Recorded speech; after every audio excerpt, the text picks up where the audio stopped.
What up, world? You already know what time it is. Well, not me, the host of the toast of the real folks. In the paper way. In the real way. As clear as a play. Yeah. Some of the exclusive black local smoke episode. Talking about local food.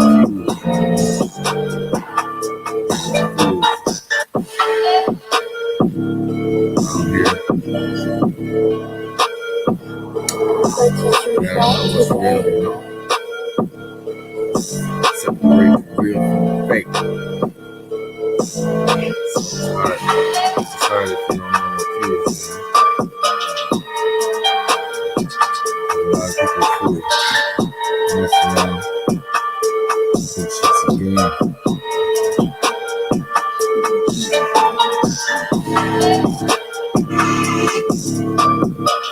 Gosh, she shit for me.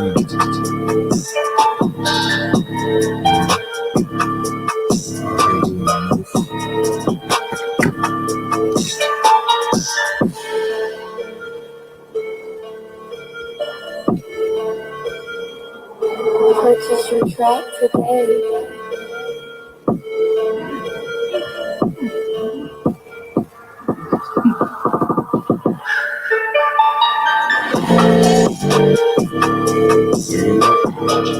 Shit is real in the field. That's why I want to talk about revolutionary activism. Let's listen to this last bit of the Panthers.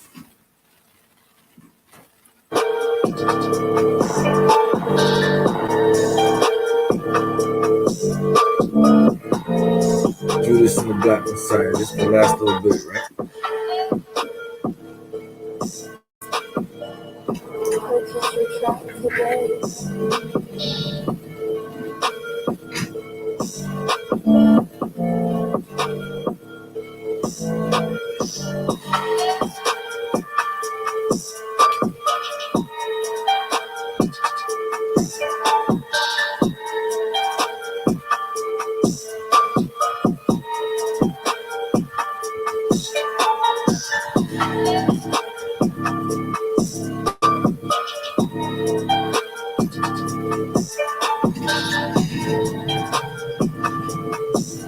Yeah, listen.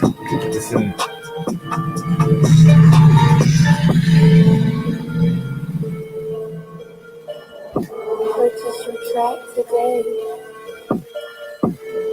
So, you know, one of the things I want to talk about is the difference between the internet and real life, you know? The internet will fool you, know what I'm saying? Into believing that shit is really like this or shit is really like that. Because you ain't really there to see what's good. So, you know, you get fooled by the lights in the cameras, you know, and the way shit is placed. It could be really deceiving, you know? So we gotta know what we're dealing with out here.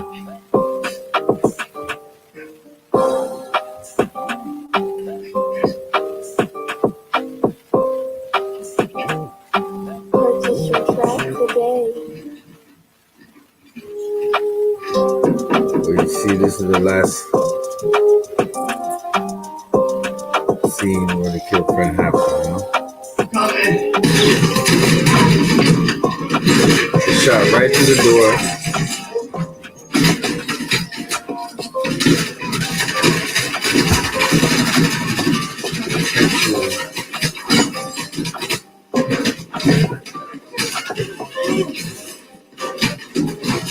Back to the other people's apartment.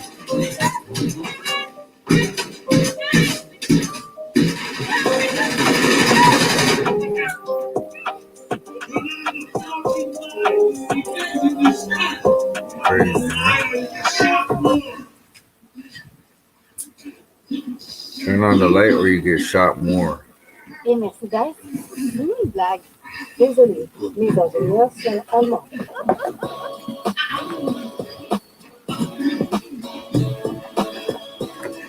It's Black History Month, man.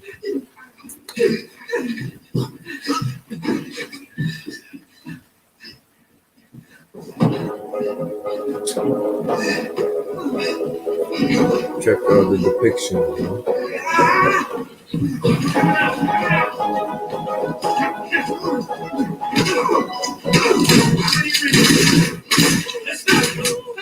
Purchase your track today.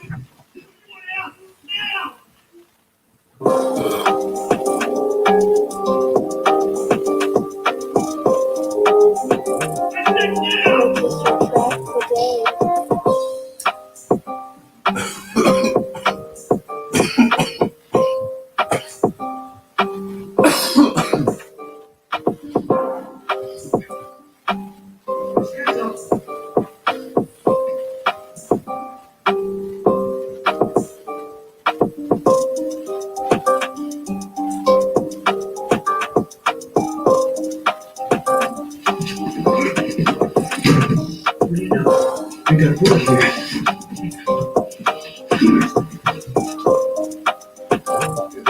Purchase your track today. So he's gonna make it.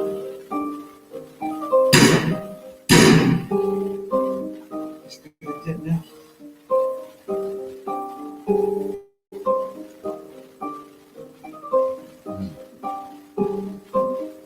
Stamina B.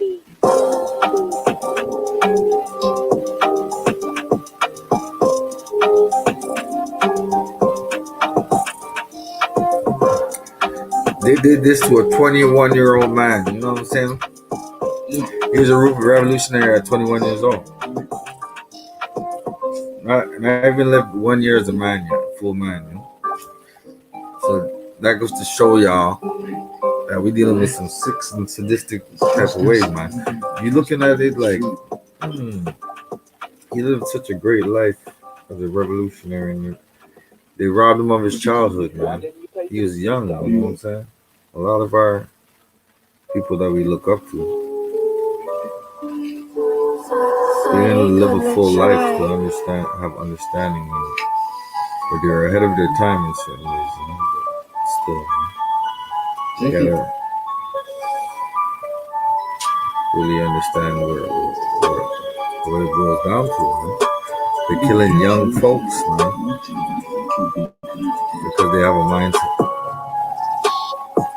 you know, do something great. Don't go against the grain, you know, so to speak.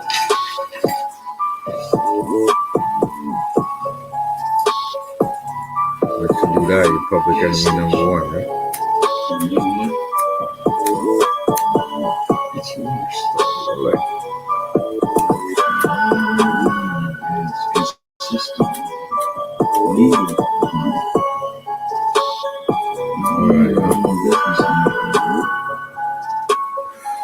yeah, so Sorry, come let's try. gotta figure this shit out. Drink.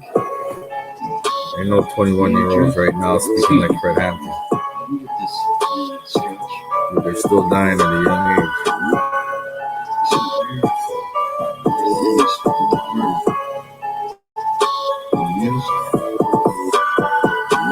The SI operation is still in play, you know? Still in business. You sure about that? You don't get a hold of what's good, pull out all our people out of the darkness. So,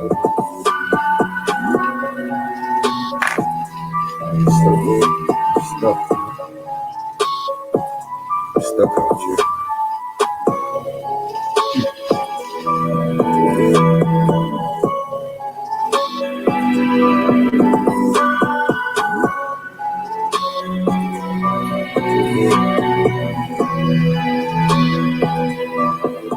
Residual income, money, power, respect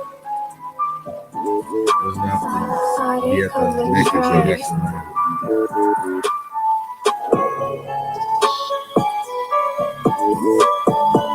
Look at William I O'Neill. think I watched your documentary. Look at that story. I don't know what I tell you. That was part of the struggle. It's going on. No, I wasn't one of those armchair revolutionaries. One of those people that want to sit back now and judge the actions or inactions of people when they sit back on the sideline and did nothing. At least I had a point of view. I was dedicated, and then I had the courage to get out there and put it on the line, and I did. They go let history speak for me.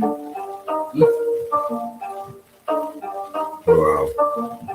Stamina. See, from his point of view, he's like, yo, I'm a victim of this shit too. So it's like crazy. Huh? It's like, wow. So all different points of view.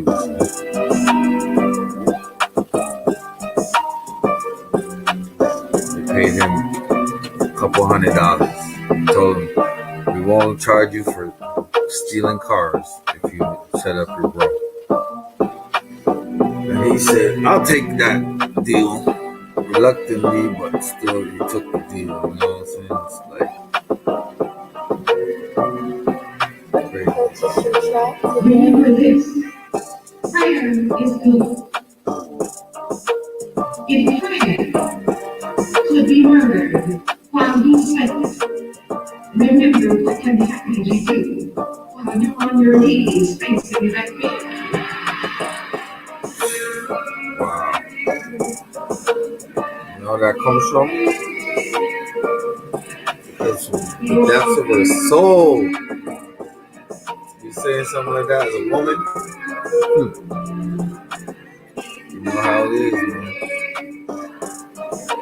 Survivors of the raid, along with Hampton's mothers, filed for a $47 lawsuit alleging conspiracy among the FBI, police department, and state's attorney's office to assassinate Fred Hampton. After 12 years of fighting injustice, the case was settled for $1.85 million at the time of the longest civil trial in U.S. history. $1.85 million we got for that. I don't know. Purchase your track today. And they had to scrape and fight for that. 25 days after the assassination, Deborah Johnson gave birth. She remained an active member of the Panthers until the Illinois chapter dissolution in '78. Today, Johnson, now is known as a poet, and Jerry serves as the advisory board of the Black Panther Party Club's revolutionary organization, continuing the ongoing fight for self-determination of Black people. Fred Jr. Hampton. This is Fred Hampton Jr.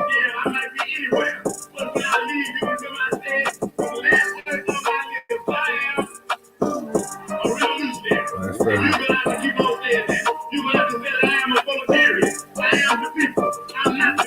Why didn't you pay for this beat though?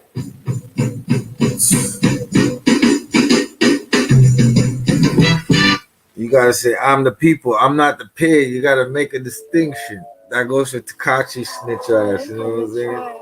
All these motherfuckers out here indulging in his foolishness. This is his shit. You know, all this media shit, that's his shit. He knows how to finagle and do all types of, you know what I'm saying? So it makes no sense going back and forth, you know?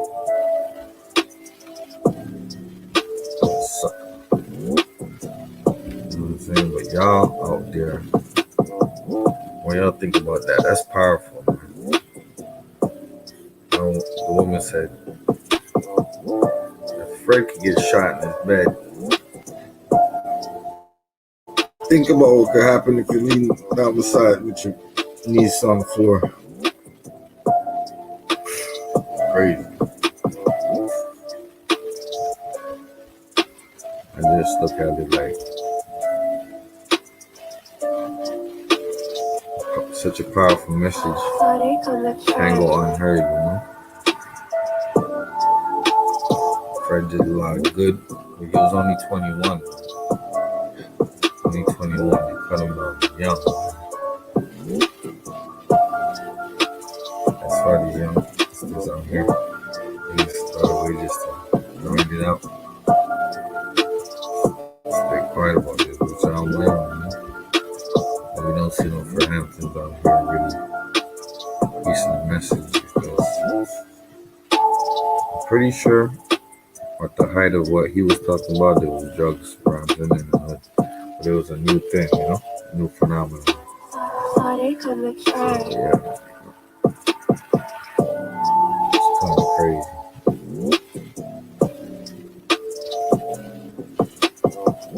It's kind of crazy.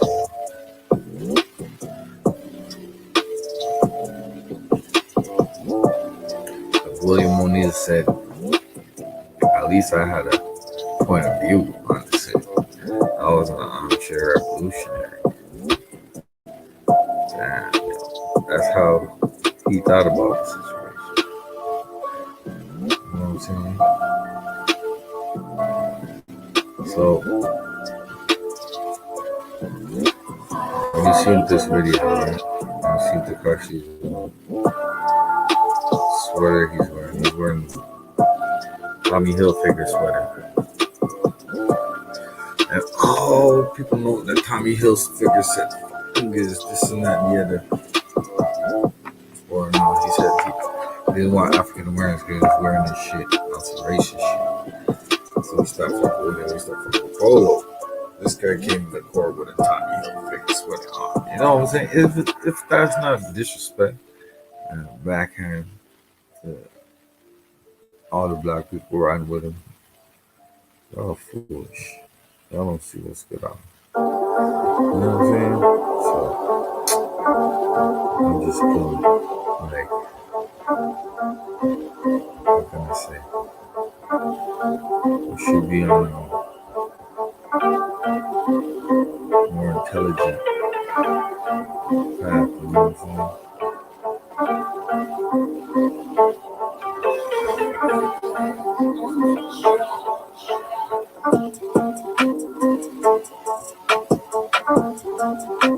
You remember Lakeith Stanfield?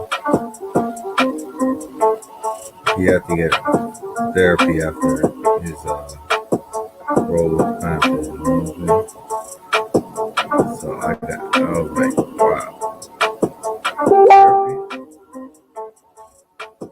Are you serious?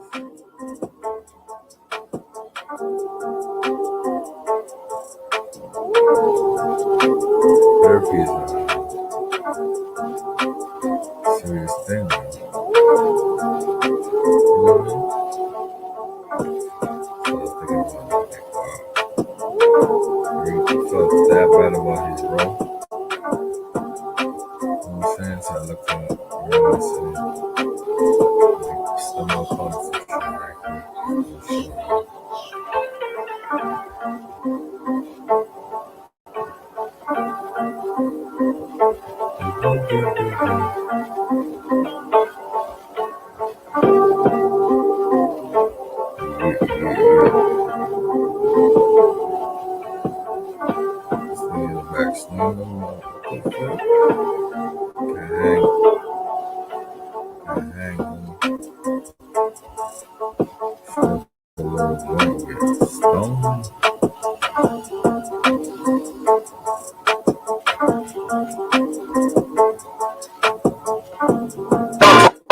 They come and give me, I'm do my time.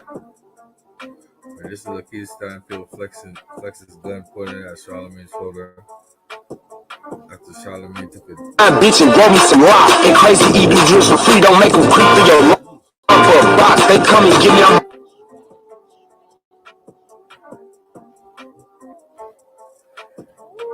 Y'all see that shit?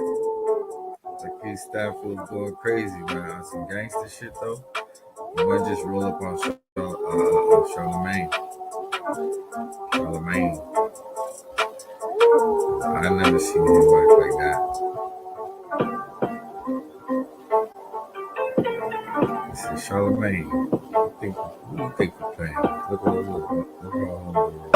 For a box, they come and give me, I'm do my time, bitch, and grow me some lock. And crazy E do drills for free, don't make them creep through your life. You gon' think You love that bitch until you see that 4-5. Them set up poles in your section, do that shit for 4,000. DP blood steady spinning blocks, he jamming out the Zopan.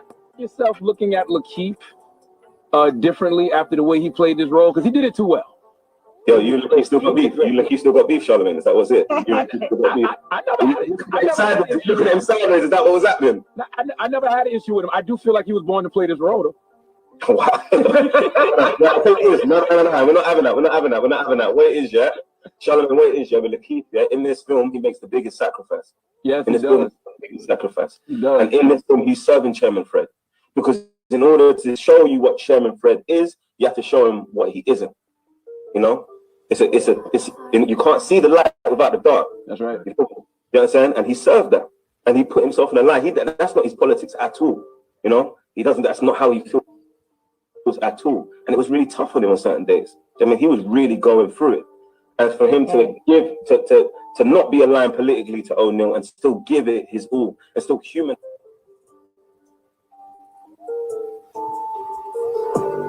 See, that's some real shit, you know? Charlamagne was fucking around. He pulled out the strap like, he said, yo, you playing games, dog? Yo, I feel bad doing that role. And I still did it. Still came through with me. Had a masterful performance. So I fucks with Keith's family. He really wanted to smoke it. Charlamagne, he put the strap to Charlamagne. Let's hear the song he was bumping. That song was hard. Box, they come give me, I'm do my time, bitch, and grow me some lot. And crazy E do drills for free, don't make them creep through your life. You gon' think you love that bitch until you see that 4-5. Them set up poles in your section, do that shit for 4,000. DP blood steady spinning blocks, he jamming out the Zopan.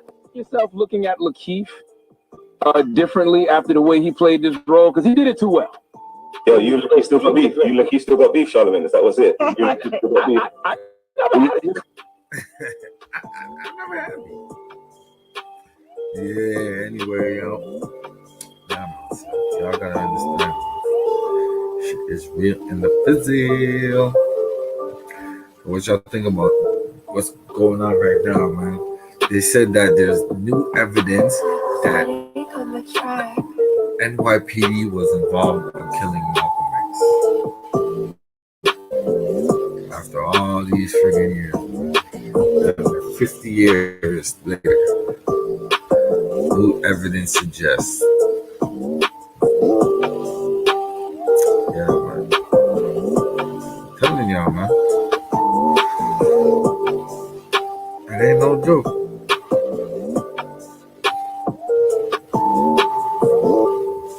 Ain't no joke. Let me show y'all right. What I'm talking about.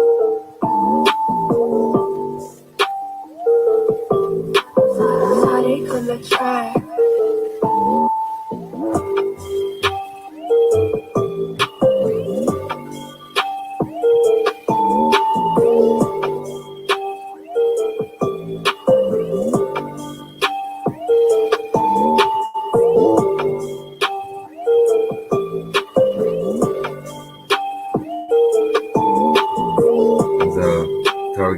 Show when he breaks down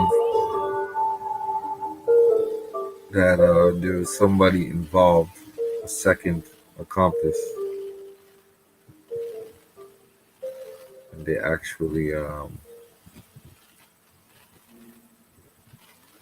killed our brother. They were never apprehended, you know what I'm saying? It was like swept under the rug type shit. And, this is what it was about. Check it. When you get to the spot where he's actually talking about that.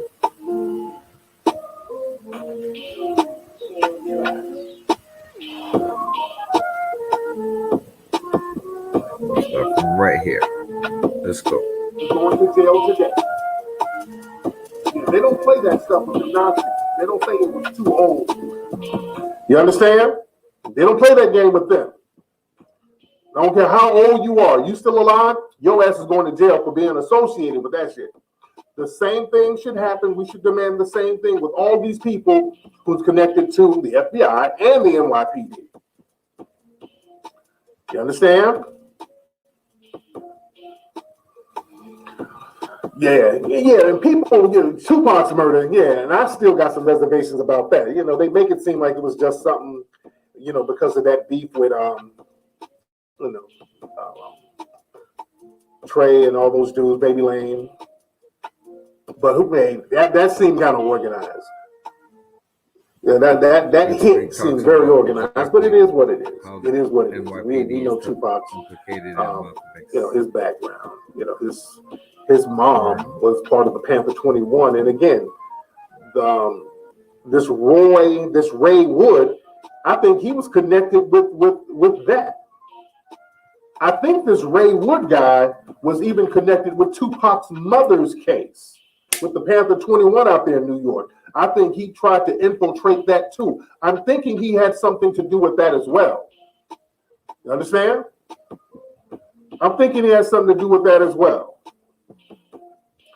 But we got to understand, those Sambos and stuff, they were very heavy at the time out there doing that area. Yeah, I still believe the government put a hit out on Nipsey Hussle because they were already messing with Nipsey. They've been messing with Nipsey at that shop for years, trying to deter him from getting out of that area. They wanted him to get out that area. They wanted to get that real estate back. So they've been messing with Nipsey for a long time. See, our young black folks, we got to understand this. When it comes to our young black people, we have to circle our young black folks, because when we have young black people who are very woke, and they're doing some things that's going to create compound later on, and they're giving you a lot of game, and they're not on that dumb shit at a young age, they become very dangerous to white supremacy. You understand? Our young woke folks are very dangerous to white supremacy, so they like to target them early. Yeah? For some, it's the best seat in the house. For others, no bad, y'all.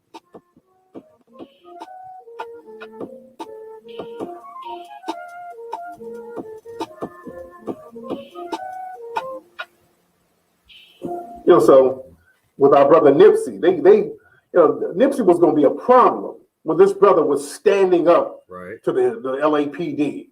He was owning a damn strip mall area. You understand? At 33 years old. I mean, but he had that business there when he was in his 20s, when it was just a regular t-shirt shop. He had that business there when he was in his 20s. So this is a 20-something-year-old man in South Central LA buying real estate, in commercial real estate at that, in a prime area that's the property value is going to go sky high because of the stadium that they're building down there. Yeah? We got to protect our folks, man. We got to protect our people. Yeah, we got to protect our brother Reza. Young brothers like that who are sharp on top of their game. That's why I have Reza in a lot of my stuff. We got to protect brothers like that. That's the next generation that's hot with it. We got to make sure Reza's good. Y'all better not ever let anything happen to Reza or anybody in that vibe, in that circle, in that realm. You understand? Who's making significant moves? Because look, these folks, when they'll get desperate and they'll just start taking you out. I'm gonna play a clip from Hosea Williams. I saw an interview with Hosea Williams talking about when Malcolm X got assassinated. And, all the funny style folks that were around, not Malcolm X, I'm sorry, Martin Luther King. I'm sorry, when Martin Luther King. Hosea Williams was around Dr. Martin Luther King. And look, Dr. King was around all types of, kind of funny style folks. And Hosea Williams was a rider, though. Hosea Williams was a rider. And I want y'all to hear this interview of Hosea Williams talking about Dr. King getting assassinated and how he feels about Jesse Jackson. This was interesting. My brother Willie D had this part of this clip on his page, and I'm going to play the rest of it. But I found this very interesting, and I've heard this narrative before. And I met Hosea Williams back in the 90s down in Atlanta. When I went down there, he used to do a public access show, and I used to go down there because we were doing some video promotions and stuff. And he used to wear them overalls all the time. He'd be getting his little drink on. Cool old school player, man. But this is our brother Hosea Williams, civil rights icon. He was there when Dr. King was killed. So let me play this clip here. Hold on one second. It's just audio. The audio might be a little low, so bear with me. I'll get my top coat. And I heard this thing say, bow. And I honestly thought someone had thrown a firecracker into there. And I looked around to rebuke whoever was that stupid. And I heard something fell up before my head. And I looked up, and his leg was sticking through the roof. Dr. King only wore one type of sock and one type of shoe. And I knew that was him. I said, oh my God, they got it. And then I had to run about 50 feet down back up and I got to him. And Ralph was holding his head and Andy was there. And a guy from Africa who'd been traveling with us as a newsman from Africa. We found out later on he was working for the CIA. So the FBI was the FBI. And he took a lot of pictures of Dr. King. What's that guy's name, by the way? What Hosea just mentioned, it was some African dude who was traveling with Dr. King, and he was taking a lot of pictures, and he was working for the CIA. What's that dude's name? Because I've heard that guy's name before, and I heard that he was an agent. What was that African dude's name? Somebody help me out. Somebody help me out. Somebody help me out. What was that African photographer's name who was traveling with Dr. King, and he was a damn informant for the guy? And this is Hosea Williams, civil rights legend. He's the grandfather of Portia Williams, who's on the Housewives of Atlanta and all that. But what was that coon's name, man? What was that non-FBA coon who was infiltrating Dr. King's circle? Like, yeah, I'll be a photographer, man. I take pictures. Woo, woo, woo. Was it Ernest Withers? Hold on, let me make sure. I think that. Hold on one second. Hold on one second.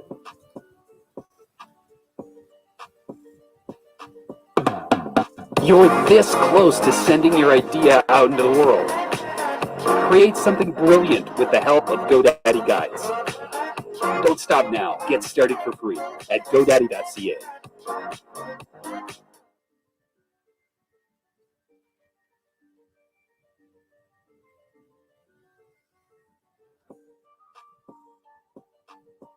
It doesn't matter if it's a cold day or a hot day.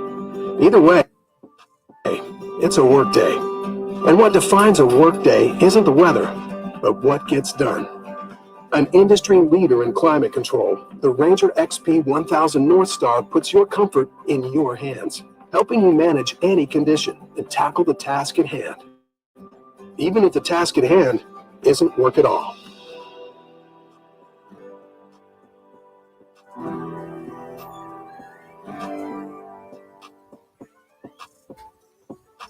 Why didn't you pay for this beat, though?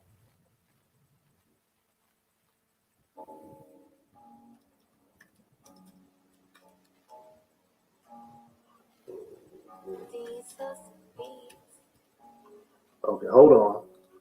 I'm trying to look it up. Hold on. Proto journalist, is that him?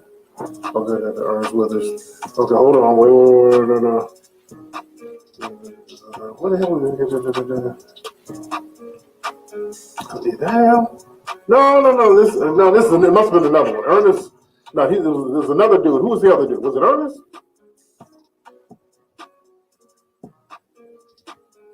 Hold on. No, who was? Wait. Ernest was a CIA guy too, but I think they said he was from Memphis. Hold on. Moneta Sleep, is that his name? Hold on. Moneta Sleep Jr. Hold on one second. Hold on. Let me see something.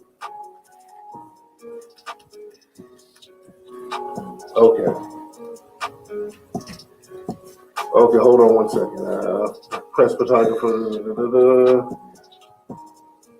No, that ain't him either.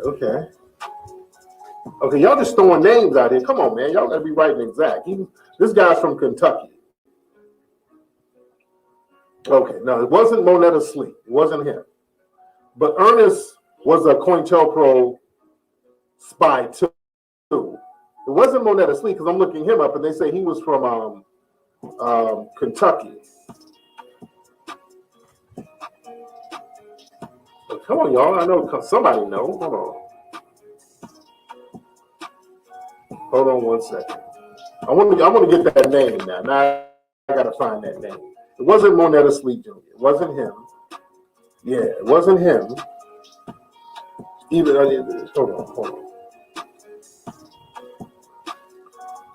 hold on one second.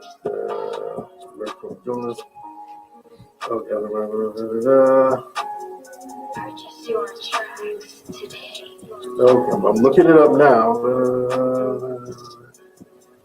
No, it doesn't say he was from Africa either.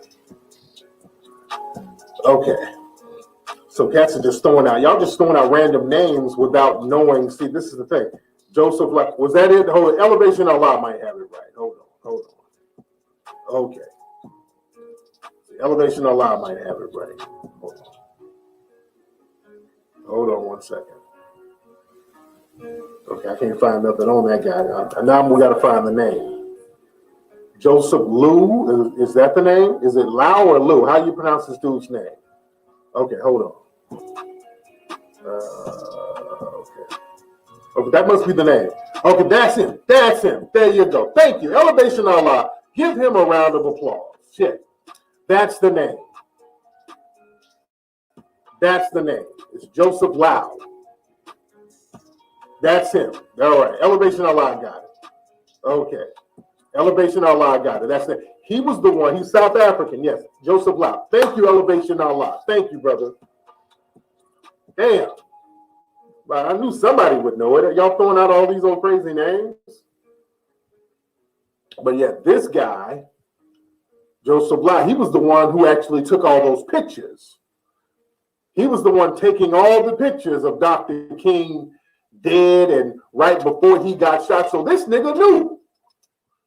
I've always wondered, well, they got pictures right before he got shot. I mean, seconds before he got shot. This nigga knew. I've always wondered that.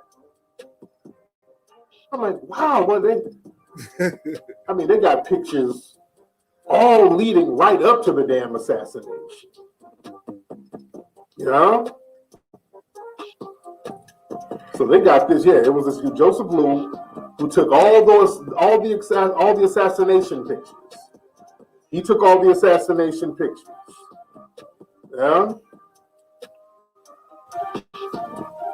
All right. So let me play the rest of Hosea Williams. Let me play the rest of him talking about what happened. Hold on one second. Where we at?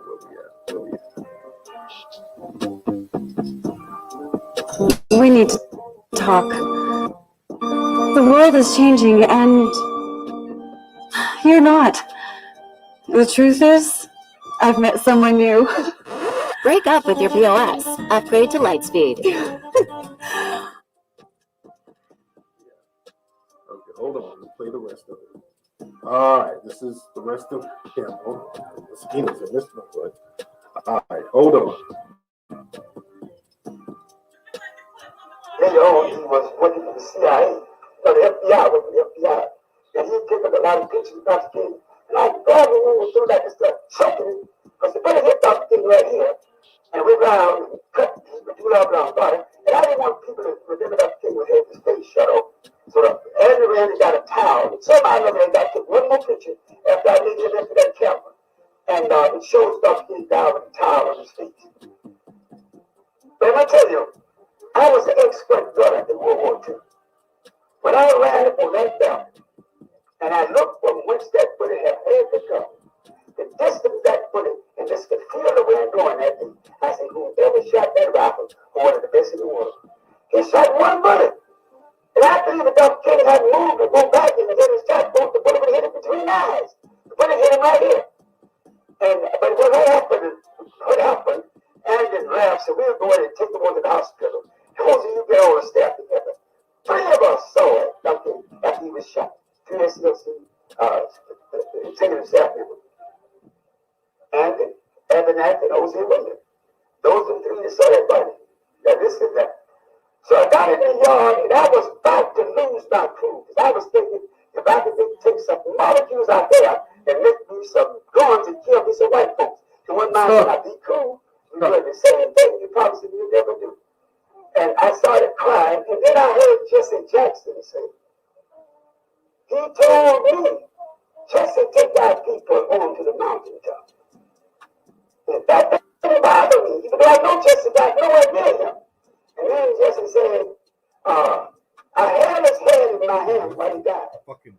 And that didn't get to me. And then Jesse said, look at my shirt. And I looked right shirt up, and Jesse Jackson's shirt was drenched in blood. And I realized the only way Jesse could have gotten that blood was stood down on that floor in the Lorraine Motel and raked that blood off that floor and put that blood on him. And I went crazy. I really tried to kill Jesse. They grabbed us and all that, but that hurt me so bad. The other thing was, when Abernathy came back, says, no need to pray, no need to cry, no need to nothing. He is going this forward. He's going to glory. And we called a meeting, a staff meeting, and Jesse claimed to have been ill. And Abernathy told him, Jesse, go ahead to the room and relax. Jesse had to run like hell that room to that airport. Because he got out of Memphis to Chicago. All us feeling, everybody was still in the motel. Got the televisions on the next morning. That was Jesse Jackson in Chicago. With that same bloody shirt on. Telling that same lie. I've never respected Jesse since that moment. When the shot doctor came, a black doctor running around that door and said, he went that way, James Earl Ray no more killed up King in the hospital. And everybody knew it.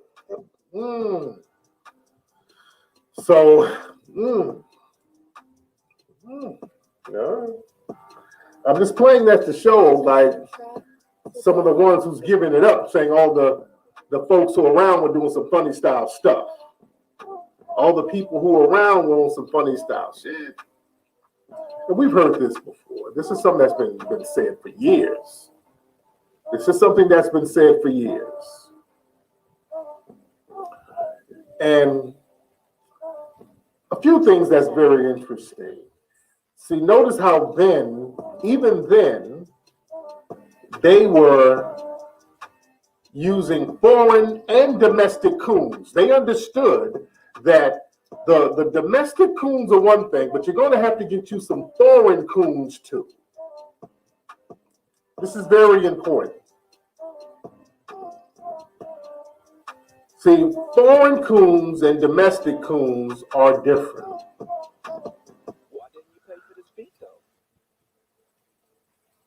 Foreign coons, the white supremacists understand, they don't really have a connection with us, so them doing something to us won't really bother their conscience.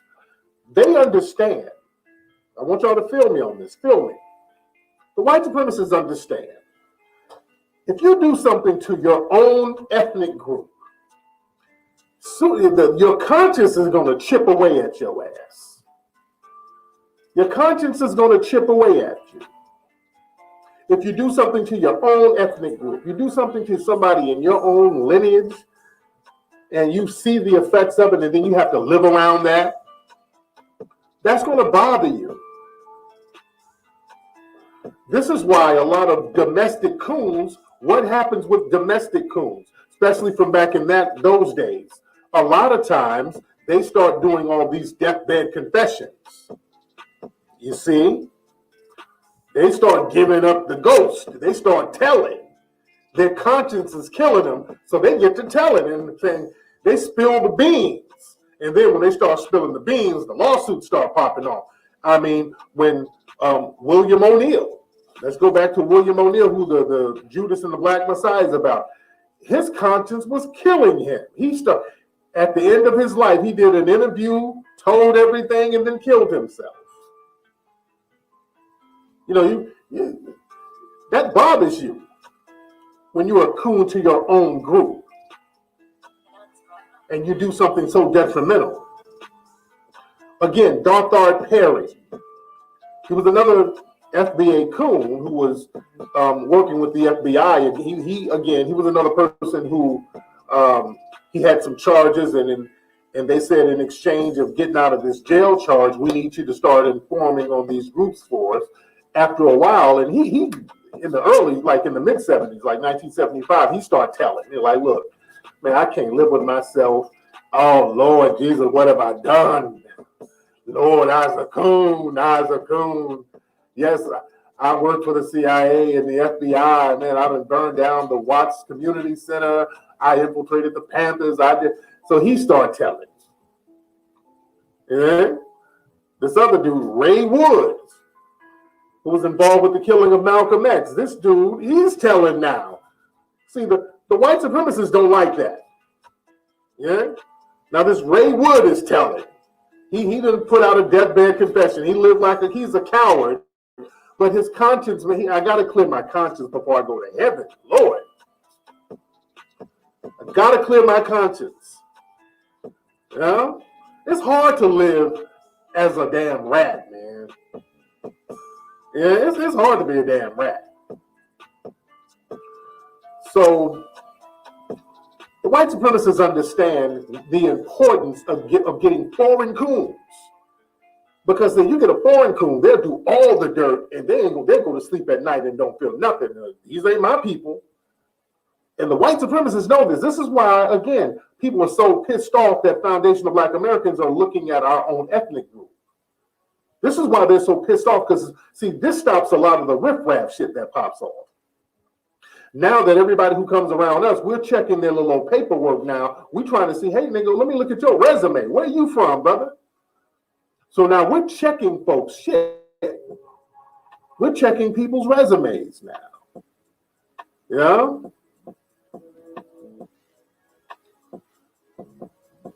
We're checking people's resumes. And that's a problem. Because, see, the white supremacists, they depend on foreign coons to throw us under the bus. I did an interview. Actually, I did this interview months ago when I was in Washington, D.C. It just came out. Great interview. It was me, a couple of other people on the panel, chopping up good game. It was a very respectful conversation. And they asked me about foreign and domestic coons. I want to play that clip. My brother, Kemet Shockley, he was in the Hidden Colors, I think Hidden Colors 5. I think he was in he was in Hidden Colors 5. Very good brother. And Sister Afia, who was in this clip, and leave her alone. People like, because she was kind of, promoting Pan-Africanism and people were kind of getting on her case. She's cool. She's a very lovely sister. She's actually in the Bug Breaking movie, by the way. Very lovely sister, very cool. So y'all don't give her a hard time. We had a very respectful conversation. But I want y'all to hear this clip that we did. And we talked about coons, okay? And I want y'all to hear this part of the game. Real good conversation here. Pay attention to this. Hold on. Yes, you mentioned coons. Yes. So, what is a coon? And is there a difference between a coon from Africa and the Caribbean and a coon who is a foundational Black American? Good question. A coon is someone who deliberately undermines Black people to get minor benefits from the dominant society. That's a person you have to be deliberate to be a coon. Coons know what they're doing. And foreign coons and domestic coons are different. Domestic coons that we have, the domestic coons are more buffoonish and cartoonish because they understand they can't walk among us, so there's only so far they can go with the coon. They're like Diamond and Silk. They're more buffoonish. Even white people don't take them seriously. You understand? Jesse Lee Peterson, he's more of a buffoon. White people don't even take him seriously. He's more of a caricature. But the Candace Owens and people like that, they're a little more sinister because they intellectualize that stuff. They put them people on panels to talk about reparations, you see. They have them in Senate jails like they had on that video. So they put them in serious discussions where they work with these right-wing think tanks to give them talking points to deliberately undermine us. So they're a little more insidious. So that's the difference. Okay. So yeah, man. So we had a very good conversation. That interview, you can go to my page on my Tariq Radio page that you're on now, and you can watch that whole interview, man. Very good interview. We hit some very good points on that. If you want to really know how to articulate the FBA talking points, that is it. That is it right there. And speaking of FBA, I talked about that whole HR 40 Senate hearing, speaking of coons, and that Herschel Walker dude, Herschel the whole Walker's HR 40 thing and all these reparations panels and stuff. A lot of it is a farce, dude. Sheila Jackson Lee, who has a Caribbean background, she's put out there to just kind of waste our time. She's put out there to waste our time. Man, let me tell you something. the fact that they would have a Herschel Walker and even a Larry Elder. A Larry Elder, I can kind of understand somebody with a counterpoint because he's technically a lawyer, but you don't have him on there. But there's zero justification for a Herschel Walker on a panel like that. That's just to make fun of black people. The only reason to have a Herschel Walker on there is to make fun of black people. And Sheila Jackson Lee knows better. I put the blame on her and these other people. Let me tell you something. When they want to talk about immigration, if they want to talk about LGBT rights, they don't put silly ass folks on there. As a matter of fact, they don't even put anybody on there who's going to counter the agenda. Notice that if you're for something, you don't put nobody up there who's going to talk against it. No, when it comes to other groups, you don't hear both sides. When you hear them talking about immigration, you hear one thing. Everybody's pro-immigration. When you talk about LGBT stuff, you hear one side. Everybody, we got to do something for the LGBT. We got to. You don't have anybody up there saying anything negative about LGBT people. Only when it comes to black people and our tangibles, now we got to hear both sides. Then it becomes it becomes a clown show. It becomes a damn minstrel show. Now we got to hear both sides. We have to call Sheila Jackson Lee and all them people out for that shit. Sheila Jackson Lee, she knows better than to have a damn Herschel Walker up here talking about something as serious as reparations, and this nigga can't barely read. He's stuttering around. He can't even talk. You know this man isn't qualified to speak on something this serious. Y'all don't have any serious people on here. You know who the serious people are. Don't play games with our lineage. Sheila Jackson Lee. Y'all better call her little ass out for that sucker shit she's doing. I don't appreciate that. I blame the people who put it together. This Negro Herschel is just a buffoon. It's easy to beat up on him. That's why I don't beat up on him too much. He's whatever. I'm looking at the folks who put his ass up there and who didn't say nothing. You understand? Because let me tell you something. There was an LGBT panel and somebody got up and said, "Hey man, I don't think LBG, they don't need to get shit." Oh, Sheila Jackson Lee would be all sassy mammy. She'd be the sassiest mammy ever. Calling whoever's disagreeing out. You understand? So we got to watch these folks who play these little games. You know? All that both side game. Sheila Jackson Lee is a phony ass puppet, dude. And the white Democrats who put this stuff together, they're fraudulent and phony too. They keep playing these little games with us. We got to stop letting these folks play games and start calling them out and make them get serious about our damn tangibles. You understand? And we got to get our young folks ready. See, I hate that our young folks have to see all these old coons out here. We got to get our young folks ready. We got to get our young folks together. Did y'all see this thing with Cam Newton, guys? Cam Newton was doing a football camp. Newton is doing a football camp. And we got some teams out there, some teenagers out there. We got a lot of folks in the room. Hit the thumbs up button, guys. Let's get to 10,000 people. We're at 7,000 right now. Let's get to 10,000. We're almost 8,000. Let's get to 10,000 people right now. Teach them some respect. But like I said, Cam Newton had like a football camp. Has a cool little football camp going on. And one of the little old Negroes out here is heckling him. This little old nigga's talking shit to Cam Newton. And this is Cam's football camp. And one of the little dudes is out here, "Yeah, man, you ass, man, you a free agent. You ain't got no money." Some little nigga talking shit. Now look at this. Look at this. And people were getting mad at Cam for kind of going back and forth with this little dude. Hold on. Let's look at this. Look at this. All right. Shout out to Barstool Sports. All right.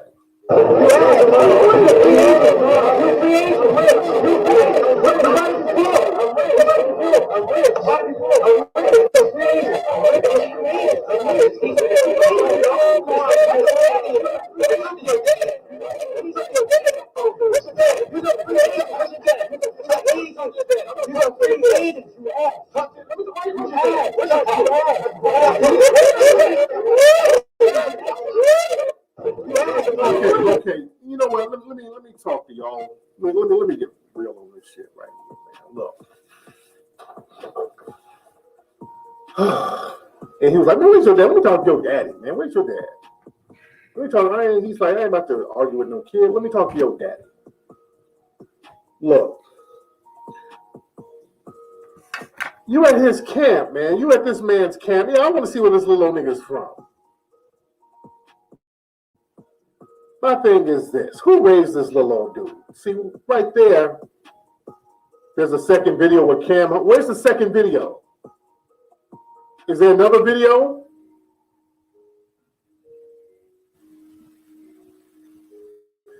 Is there another video? Play the. I didn't know if there's a full clip or not. That's all I have. If there's another clip, let me know. What's the other clip? But I thought that's some little fuckboy shit the dude was doing. That's some little goofy clout chasing, raised by a hood rat ass mentality little dude was doing. All right? I'm talking to my young folks now. Where my young people? Where my, I would say my listeners 15 to 25. Where y'all at, man? Raise your hand. Where my family, man, my young cats, my young brothers, 15 to 25. Let me talk to you. Let me talk to you right quick. You dig? Let me talk to you.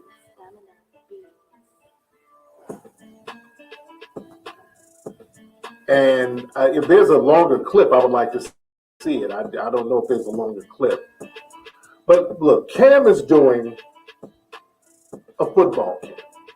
He's doing a football camp.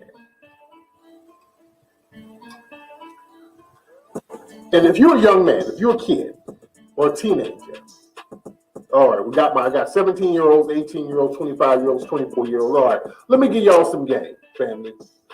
Let me give y'all some game. You don't want to be like that little fuck nigga who was up there trying to troll. If you got the opportunity to get next to a successful athlete who's giving you some game, you better soak up as much game as possible.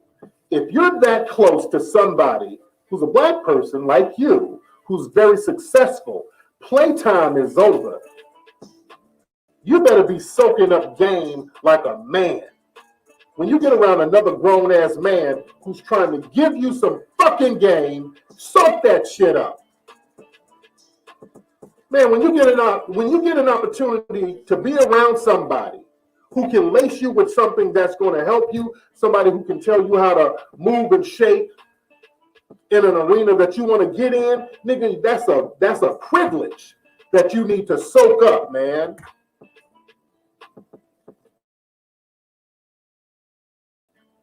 When you get around somebody who's thorough, soak the game up. Playtime is over. If you want to be a football player, man, you better be asking, hey, give me some football coaches, some sports agents. Give me some recommendations.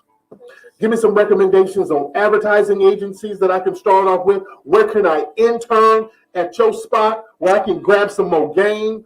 Show me some more agents out here. Man, throw me some connections, man. Soak up some game, goddamn. Don't use that as an opportunity to be a little bitch, to be out here trolling for 15 seconds of clout on the damn internet. What kind of hoe ass shit is that, dude? That's little fuckboy shit, man. That's fuckboy shit. When a nigga's trying to lace you with some game and you out here playing. You out here being goofy. Man, you ass, man. You a free agent. You ain't got no money. What kind of hoe ass shit is that? The hell are you doing at the man's camp for? What are you doing in the camp? See, we got too much fuck nigga shit going on in the community, dude. We got way too much fuck boy shit going on. Clout chasing, acting. See, these dudes are raised by hood rat hoes. And all they know is hood rat hoe shit. What do hood rat hoes do? Show out for attention. Hood rat hoes get on the internet, taking selfies, busting their ass open, twerking, popping it. Doing goofy shit for attention. Anything for attention.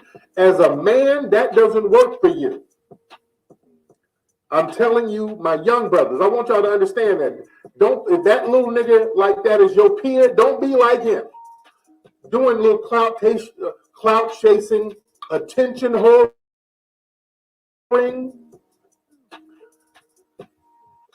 That doesn't work for you as a man. You don't really get any benefits from being an attention whore as a black man. Other people can probably do it, like a Tekashi. See, he can be a snitch and all that, and he has a community that's going to look out for him. It doesn't work like that for you. See, black folks, we try to do little goofy shit we see other folks doing, and then going back to Tekashi. Tekashi is still technically white. So he can troll and say little goofy shit on the internet, but he has a whole army of feds and officers protecting him. Okay, this dude got the police protecting him 24 hours a day. So Tekashi can do that, so nobody can really get at him. This dude is protected by the damn police.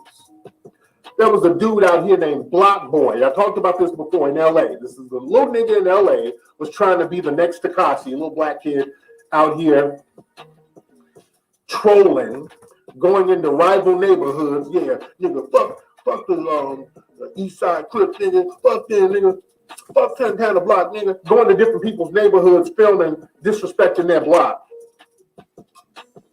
Everybody knew this nigga's number. His days was so numbered. They knew that. They ended up killing this fool in Lakewood. When the fuck you gonna get killed for trolling? What kind of dumb shit is that? We got niggas just let niggas so fast for trolling. For clout chasing on the damn internet. They lit that nigga up, man. And everybody saw it coming. Yeah? If that wasn't worth it, dude, at a young age, man, you better than that, man. You were not built to be no fucking troll. That ain't it. Trolling is white boy shit. Black dudes, that trolling shit is goofy. That shit is beneath you as a black man. You understand?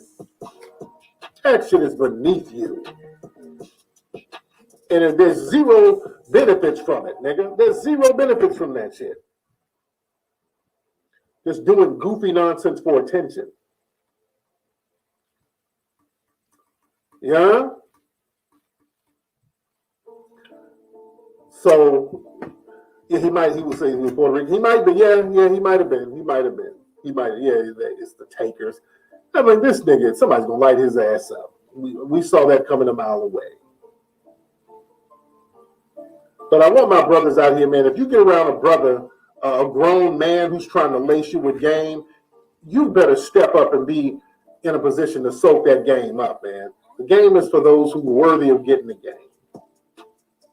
Man, when you get around some veterans or some people who are experienced at doing something you want to do, you better soak that up. Yeah, I saw some stuff with academics and all these folks talking about Meek Mill, talking about, Meek Mill, how come you didn't do nothing to Tekashi, man? You did something to Safari. You supposed to be gangster.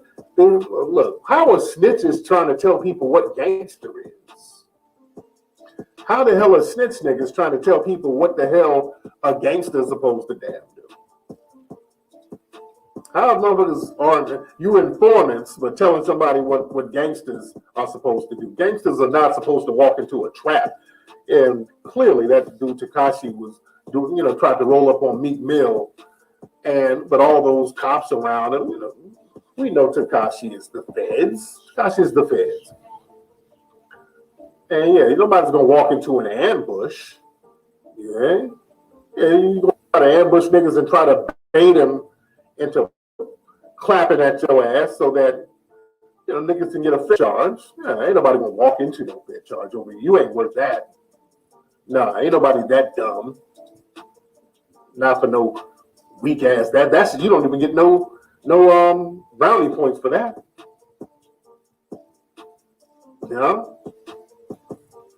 Yeah, they were trying to bait Meek Mill, and Meek Mill didn't take the bait, and I don't blame him. All this stuff about what Meek Mill should have got down. No, you don't let no clown like this obviously set you up. This nigga's trying to set him up.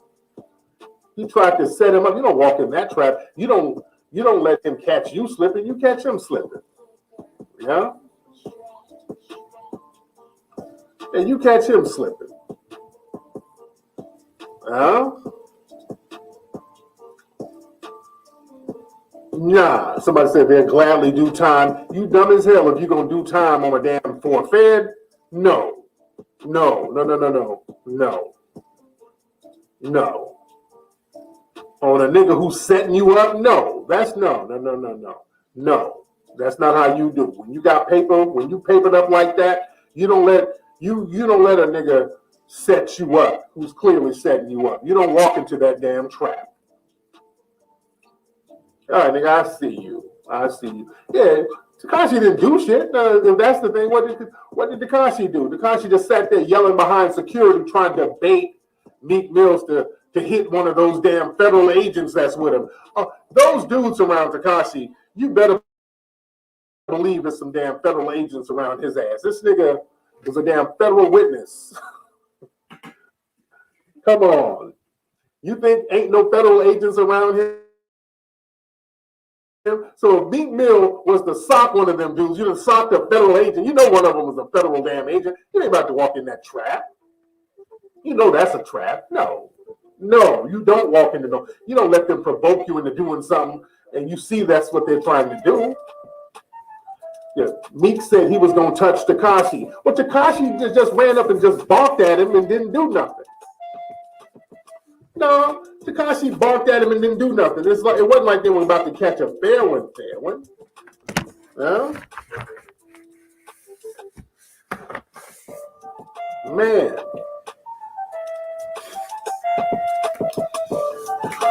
They look like so he ain't tripping. Yeah, look, you better listen golden to retriever and a pit. You better know how to handle business out here. Just don't be doing shit for no weak ass street props from do you really get street props on Tekashi? Again, it's the Young Bird thing. After a while, people stop getting props for robbing Young Bird. Yeah? And this is Tekashi basically doing all this shit. Basically, this nigga is gonna try to bait you into doing something to him and his agents so that you and your jail case can promote his damn album. Fuck out of here. Yeah, this nigga Tekashi got an album coming out and he's trying to get out here with these damn cops and shit, instigating stuff on the streets, knowing he ain't gonna bust a grape, and he's gonna stand behind the police yelling and screaming. This was free publicity. That's all it was. We did the right thing.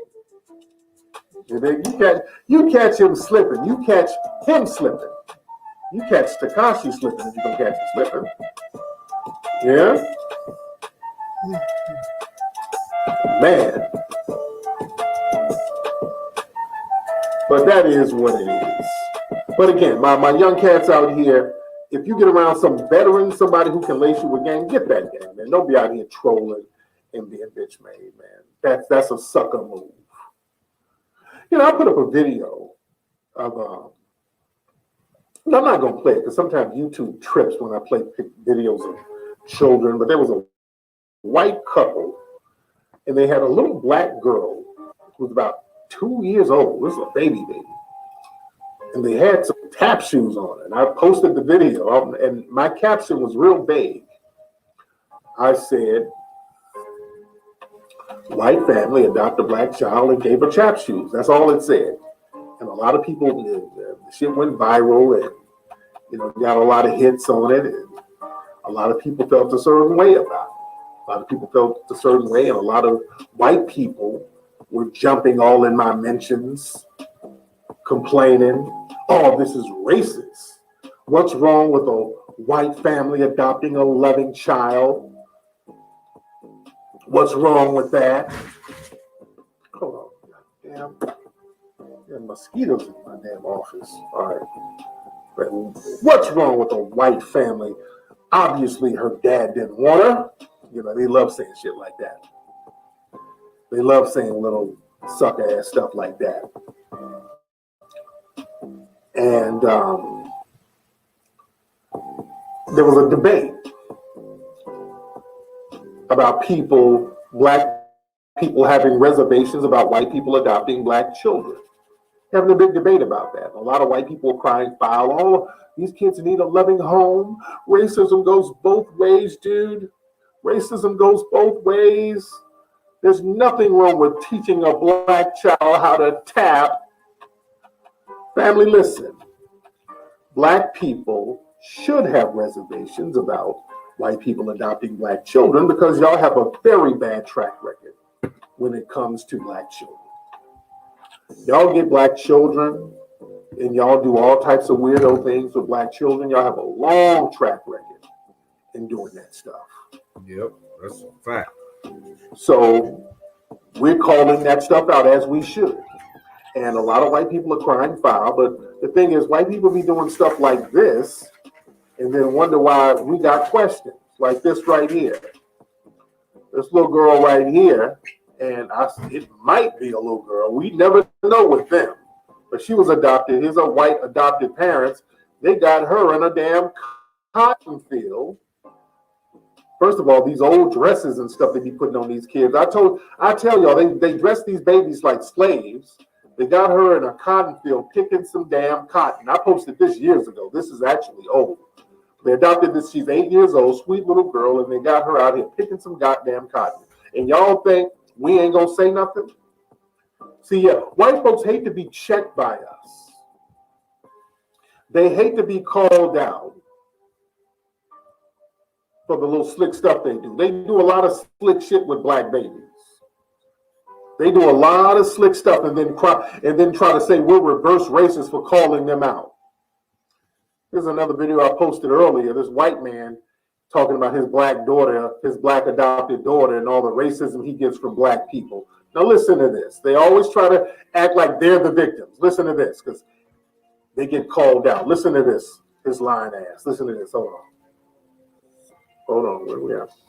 When he was old, we were eating at one of the more famous barbecue places in Kansas City, and the waitress happened to be an elderly black woman, came up and she said, "Oh, look at you, you're cute, cutie. Where your daddy at?"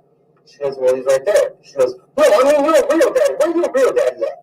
I said, "Excuse me, I'm a real father." And she goes, "You can't be a real father." I was like, "Why's that?" She goes, "What the hell you going to teach her about being black?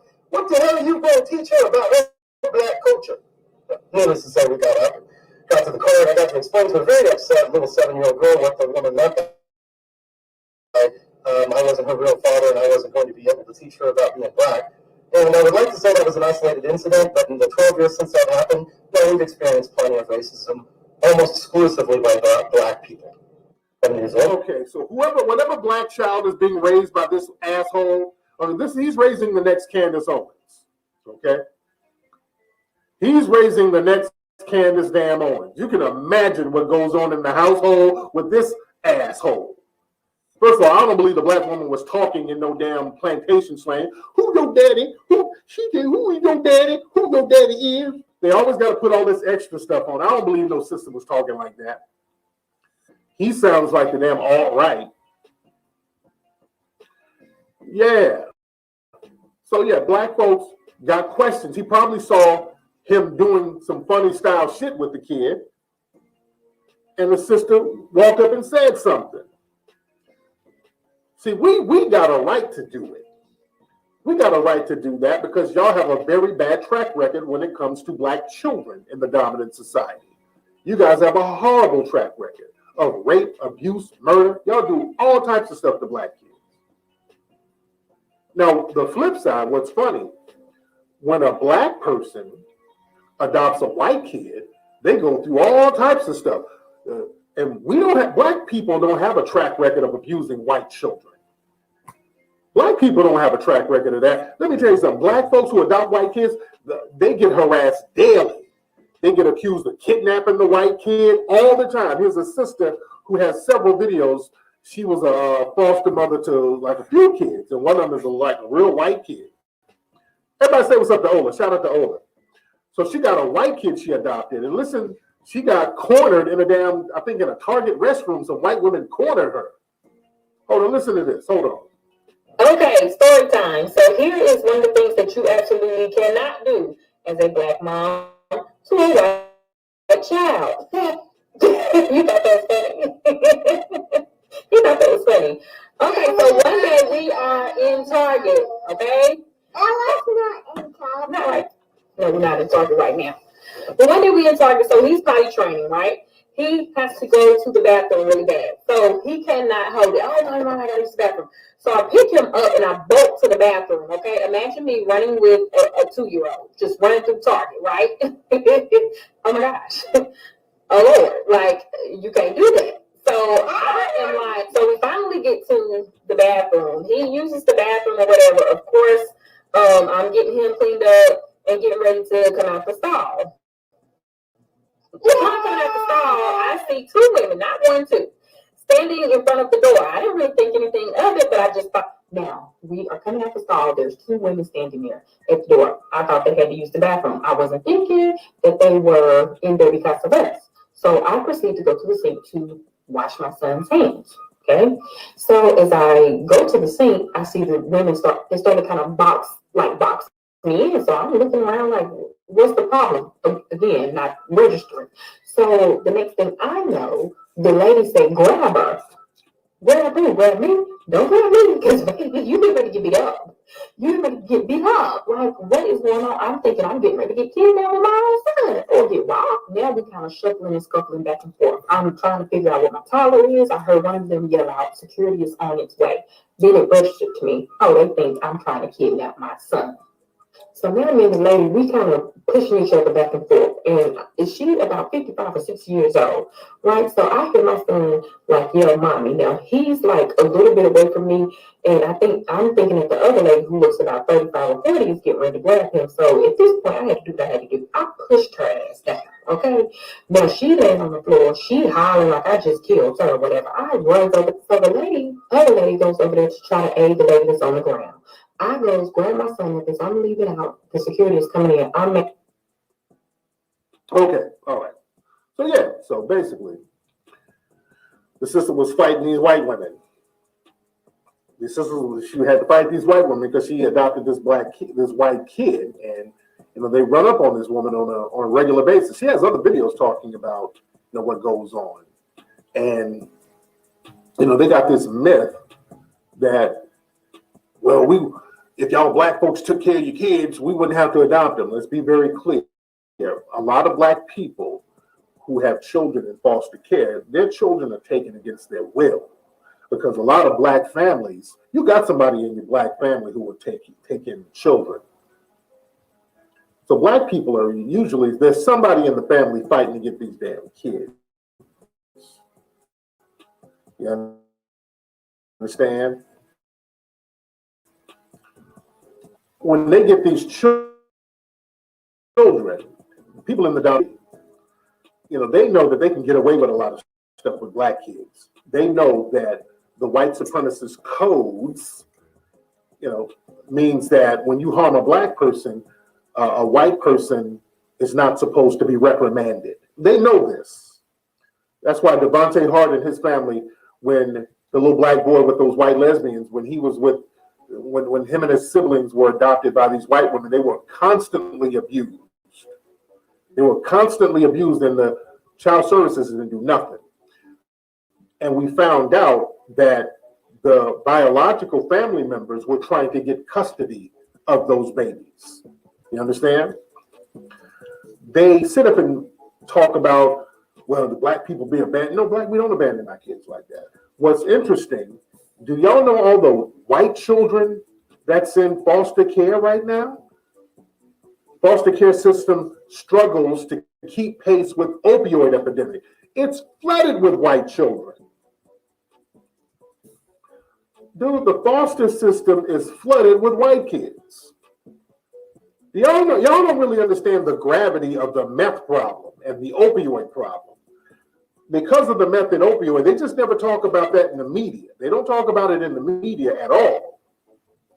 But the meth and opioid crisis got a bunch of white kids in child services right now.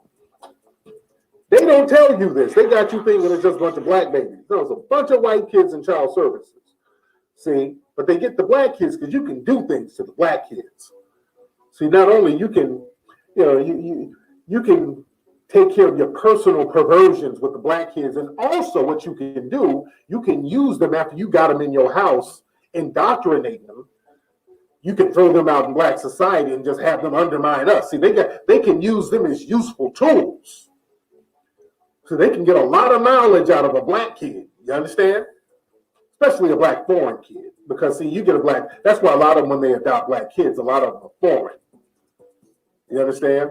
Because again, over here, a lot of people, they fight to get their kids back. The family fights to get their kids back. But let me tell you something. The people in the dominant society, they always have a problem with black people adopting white kids. They've always had a problem with that. There's another video of that sister. This is another video of that same sister. I just play a little clip of this. Hold on, wait. Let me turn this part down. I'm gonna play a little clip of it, showing you, she's explaining some of the other stuff she goes through. Hold on 1 second. Listen to this part. Hold on. Okay, the same sister. Hold on. Because, racism is very real and upfront, and we've experienced that racism. It was almost every day. Like, we couldn't go out without someone saying that we've kidnapped our child.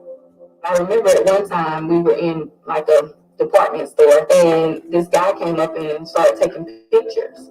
And I was like, "When are you taking pictures?" Like, no, like, get the camera out of my son's face. And he was like, "Oh, you've kidnapped this child. I'm going to security right now."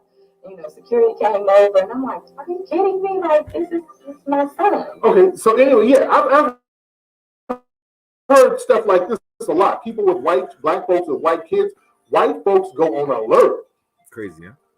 Black people with white kids. I'm gonna adopt me a little. She's married. Yeah, she's married. Her husband's black. Revolutionary. And no, she's not a bad one. No, she had a lot of miscarriages, and she would work with the foster system with multiple kids. So she's actually cool. But a lot of black people, if they got white kids, white people go on alert. White people go on alert. True. They don't like that. They go on alert big time. And we don't have a history of abusing nor kidnapping white children at all. We do not have a history of that at all. White people don't harm no damn white kids. We don't have a history of that at all. But they go on hyper alert when there's black people raising white kids. That's why they had a problem with Michael Jackson, with Blanket and all that, because those kids are white. Those kids that Michael Jackson had, I don't think those are his biological babies, by the way, but those kids are like white. And white people had a major problem with that. They really, really had a problem with white Michael Jackson and them white-looking kids.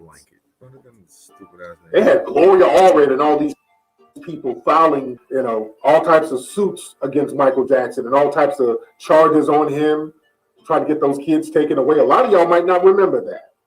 Y'all go look up Gloria Allred and all those folks trying to get those kids, trying to get Blanket and all them taken away. They were talking about he was hanging Blanket over the balcony because he was out there in Europe and they wanted to see the baby. He came out there and kind of held the baby out. He was standing on the balcony. And they were like, "Oh, child protective stuff.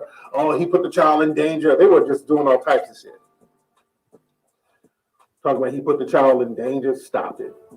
So they were using any excuse they could to go after him. Well, let me tell you something. They don't like that. We got 8,000 people in here. We in here hella deep. You know why they don't like that? They don't like black people raising white children because they don't want the white children to be used against white society. I want y'all to understand this.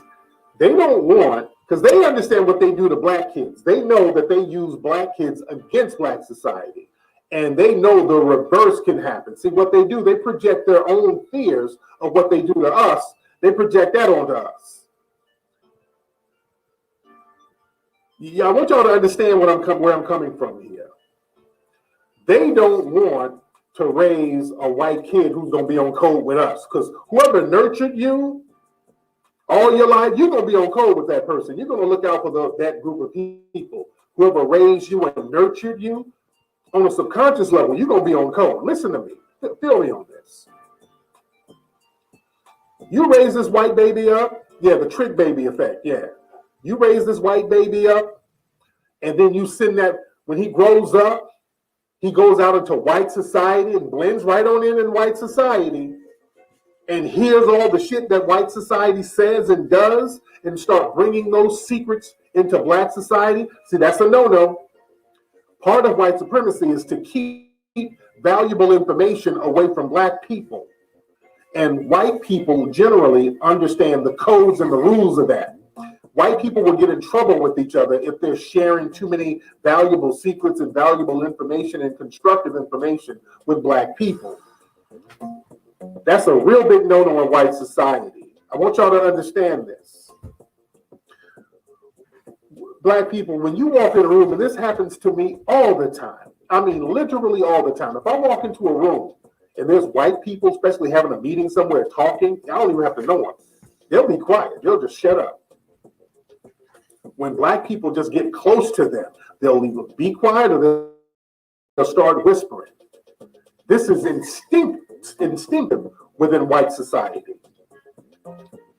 You go around them and they're chopping it up and laughing and joking, you walk in the room. Right? Yeah. They'll be quiet. Instinctively, they're taught not to divulge any valuable information to black people or around black people because they know we can soak up game. We soak up a little bit of that game, it's a wrap. That's why a lot of black folks who were successful after slavery were black people who were barbers. So they would be around white people, shaving and cutting their hair, getting all that game. A lot of black people who were successful were train porters. They would have all these rich white people rob these trains, ear hustling. And white people figured out, hey, wait a minute, these niggas are, how did this nigga know how to play this stock? How did this nigga know how to get this real estate? Those car porters were making a grip. They're like, we got to shut the hell up around these niggas. You understand? They withhold valuable information from us. That's a real big thing with white supremacist society. They do not divulge any information that is constructive.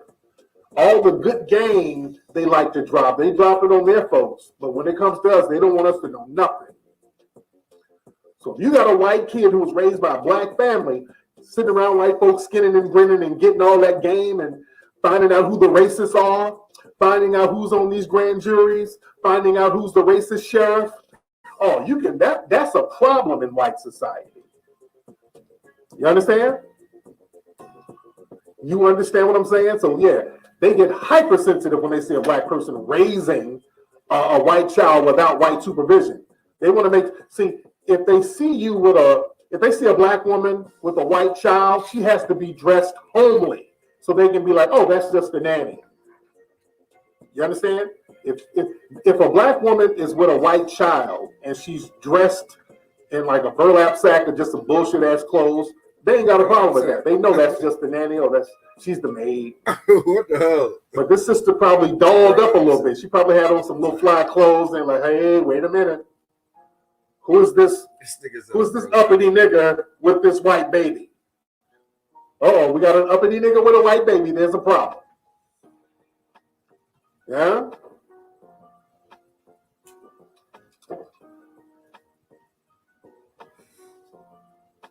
Yeah, they don't want to raise another John Brown.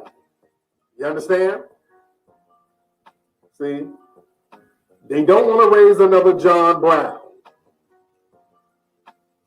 They don't want to raise somebody who was nurtured by sisters. See, John Brown might have been nurtured by a sister. I know for a fact that he had, I think he had some kind of going on with the black woman named Mary Ellen Pleasant. I talked about this the other day. John Brown, as we know, he had that raid on Harper's Ferry.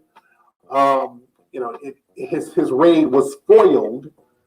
And when he did that raid on Harper's Ferry, they found a letter in his pocket. Right before they executed him, in his suit pocket, they found a letter, and the letter talked about, hey, after you complete this mission, there's going to be more money for you.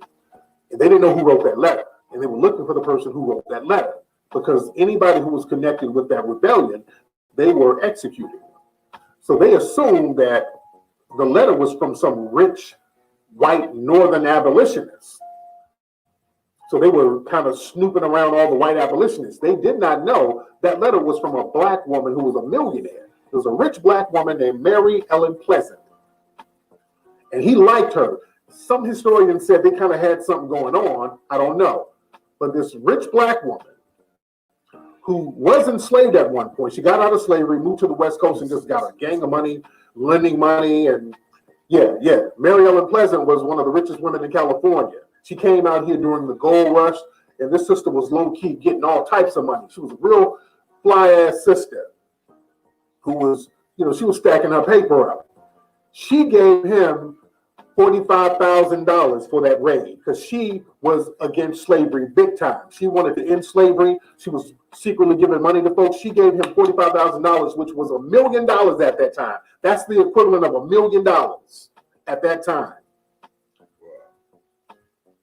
Mary Ellen Pleasant as a sister, very rich sister in the 1840s, 1850s. That's where he got the money from. There's a lot of stories like that we don't know about, where black people were funding these movements, man, behind the scenes, and it's just not talked about. Black folks, man, we were getting out of slavery, stacking money like crazy. Some of us were getting out of slavery, stacking up our paper because we had all the skills. Remember, you doing shit for free, building up some shit for free. If you become free and then get the opportunity to make money, you're gonna ball out. This is why they've always had to hold us back systematically. I really want black folks to not let anybody try to chip away at your history and tell you what you didn't do and all. Man, we are phenomenal. And this is why I tell Foundational Black Americans, we don't have to go look back 1,000 years over in Africa for our history. Man, between that time, Foundational Black Americans, our history here is so phenomenal based on our circumstances too. You understand? Based on our circumstances. Well, they failed the raid. They didn't get the information out to the right people. They didn't have all the weapons they needed. The dates kind of got messed up. So yeah, it was a lot of miscommunication because they were going to do the raid and they were going to form a whole different nation. And John Brown was inspired by the Haitian Revolution. So some heavy stuff, some real heavy stuff. But we're phenomenal people, Foundational Black Americans. And that's not to negate anybody else, but we got a very phenomenal history. Jeremiah Hamilton, he was a Foundational Black American. I think some of his origin may have came from the Caribbean. Jeremiah Hamilton, they tried to kill his ass, by the way. Jeremiah Hamilton, they tried to kill him. That was another black man up there in New York. He was a millionaire. He was married to a white woman. Yeah, he was married to a white woman, and when they found out, the white people found out they were going to get drafted for the Civil War. So I think Jeremiah Hamilton might have originally been from Haiti, then he came over here, but he stacked his money up and became a millionaire, one of the wealthiest people in New York, actually. And the white people, they got mad because they were getting drafted. So instead of doing shit to the elitists, they started attacking random black people in New York. And they raided his mansion, and they were going to try to kill him. He bounced, but they ransacked his spot in the whole nine and burned everything up.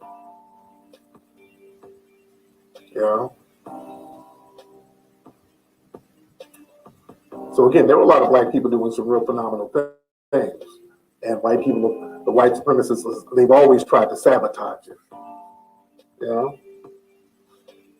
Yeah, they've always tried to sabotage us doing some fly shit. They try to give credit to peanut butter, inventing peanut butter to the Aztecs. Hilarious. Yeah, Jeremiah Hamilton was the first black millionaire on Wall Street. Yes, indeed. Yes, indeed. But yeah, we've always done phenomenal stuff. But a lot of it is downplayed. And the other day I was talking about the artist Prince. I was talking about how Prince, a lot of folks, man, really underestimate how thorough of a businessman Prince was, really when it came to handling and owning things as a black man. Prince was very big on ownership as a black man. The artist Prince, you never saw him Prince never really did duets or features with any other groups unless they were on his label. A lot of folks don't know that. A lot of folks don't catch that. Prince was big on ownership, and he understood his value as a black man and as a black artist. Prince, he said, "You ain't gonna play me. I'm not getting played." Prince was extremely savvy. Y'all better study Prince, man. Study Prince and study the game. Prince was a very savvy businessman, dude. And I want y'all to notice something. Prince,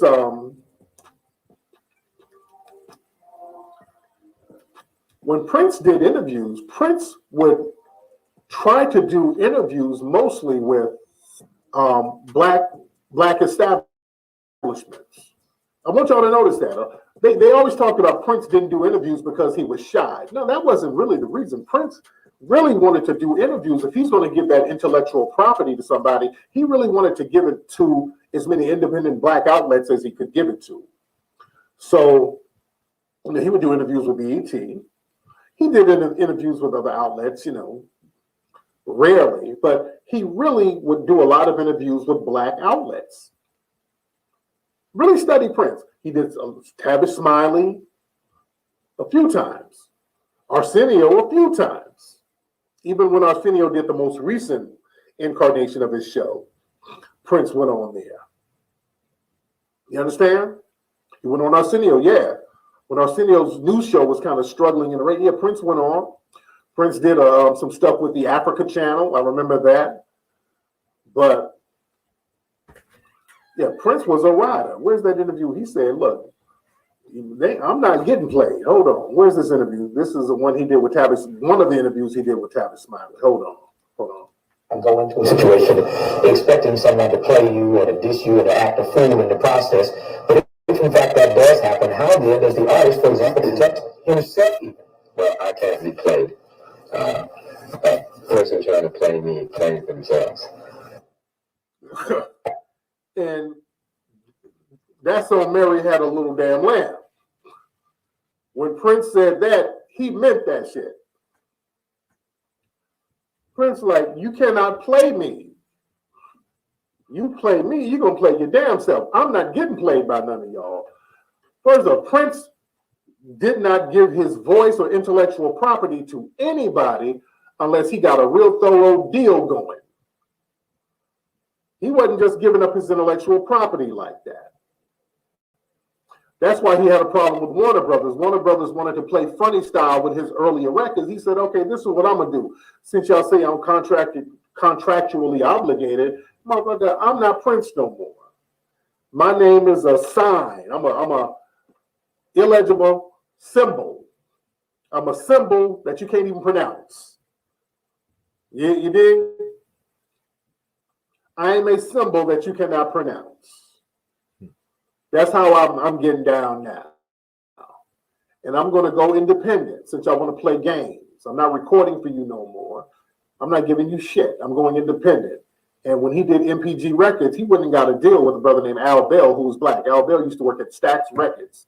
He was one of the, I think they said one of the co-founders of Stax. I don't know, but I know Al Bell had Bellmark Records. One of my very good friends, my dude L.A. Snow, in the group Deuce, was on Bellmark Records. They had a hit song, that Daisy Duke song was on Al Bell's record label. So he went to Al Bell, independent black dude, and that was another thing with Prince. Prince didn't want to do business with folks unless you owned your shit. You know, if I work with you, you better own your shit. If you black, man, you better own what the hell you do. That's why Prince, you don't see Prince don't do no features. You can't find Prince doing features on somebody else's stuff. I don't think you can find one record Prince was on that he didn't produce. Go look it up. Find a record that Prince sang on that he did not produce. You go find it. I'm not getting played. I'm not giving people my intellectual property. I know my value. And if I do give somebody my intellectual property or do a deal with them, they're going to have to be black and they got to own that shit. That's why he had no problem with the title catalog. They ain't got no, they had that property. Pharrell said Prince wrote Just Frontin', but didn't want to be on the song. Yeah, Prince wrote for other people. Yeah, he wasn't going to get on there. Yeah, Al Bell is from Memphis. Yes, he is. Yes, he is. Prince was a writer, man. That's why Prince, he loved the Hidden Color series. Prince loved the Hidden Color series. This is what Janelle Monáe said. He would give that shit to everybody. Even when they were showing videos after he died, God rest his soul, they were showing his house. He had Hidden Colors DVDs laying around. And he loved it because it was an independent venture. Yeah, Player Poncho and L.A. Snow. Yes, indeed. L.A. Snow is one of my best friends. Yeah, Prince was a huge fan of the Hidden Color series, and most likely it was because it's an independent thing. It was black run. Prince was a writer. Y'all really don't understand. And people had all types of stories why he wasn't on We Are the World. Y'all remember that big record in the 80s? The We Are the World record. And people, because Lionel Richie wrote that record, and Lionel said something, well, Prince wanted his own booth, and Prince wanted this. And now, Prince was just kind of yanking his chain. Prince wasn't about to get on that record. Prince didn't want to get on that record, period. Prince wasn't about to be on that record. Prince was, he just didn't want to give his intellectual property away like that.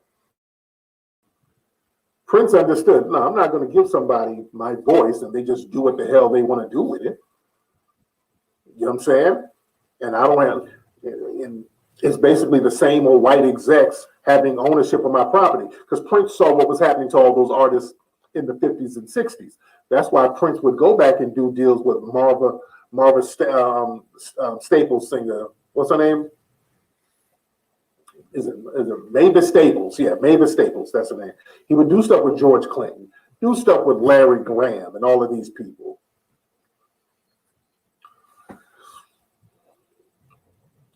Yeah, Prince didn't want to be on a hologram. Hell no, Prince didn't want to be on a hologram.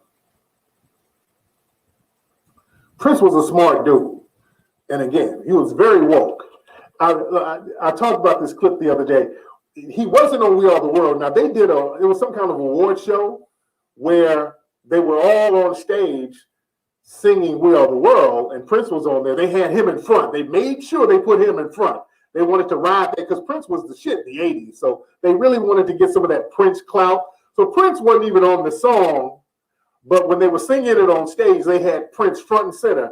And Prince was like, okay, you can put me in the front, because I'm gonna play the game here at the award show because I'm trying to, I got to do the political music industry thing. But yeah, I ain't singing. So Prince sat up there sucking on a lollipop while everybody else was singing. Hold on, let me show y'all that clip. This is Prince and Quincy Jones, and there's all these artists. Hold on. All right. Prince chilling. Prince is chilling. There's Paul Abdul. They got everybody up there. There's Sheila E. right there. There's Anita Baker. Oh, is that Roberta Flack? They got all the heavyweights up there. Hold on. And they got Prince right in the front. Prince ain't singing shit. Prince chilling. Look at Quincy Jones.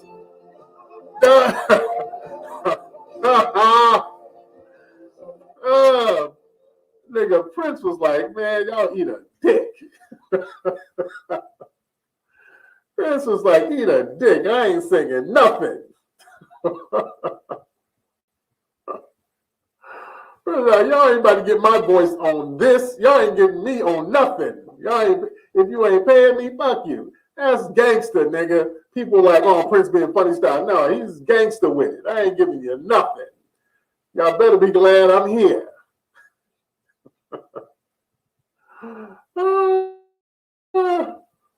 Like, you ain't gonna, Quincy held the mic up, you ain't gonna say nothing? No. That's how it is, man. Prince was a rider, dude. Prince was a mad rider, dude. That dude was a genius in more ways than one, brother. Much respect to him. Man.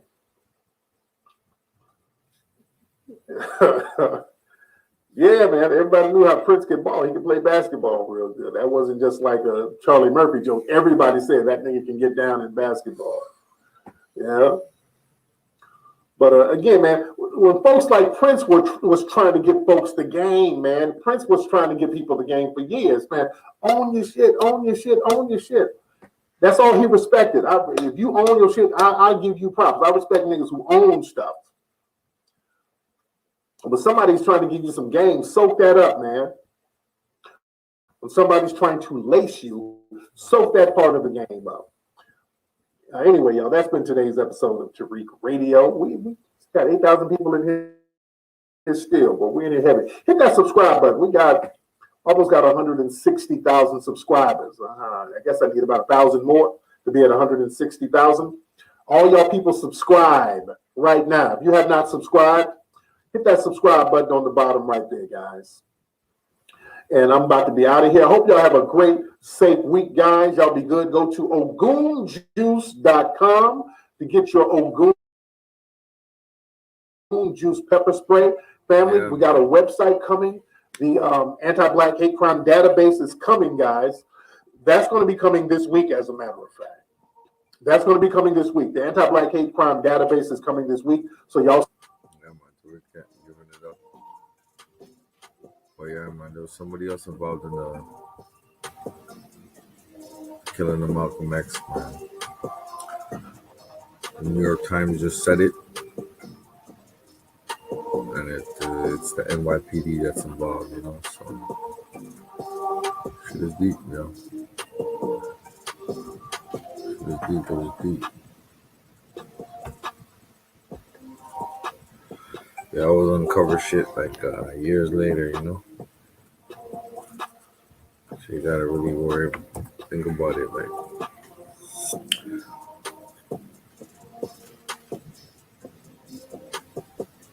How were they able to infiltrate all these parties, do all this with the COINTELPRO? And if they did that, would it not be amplified today or ramped up?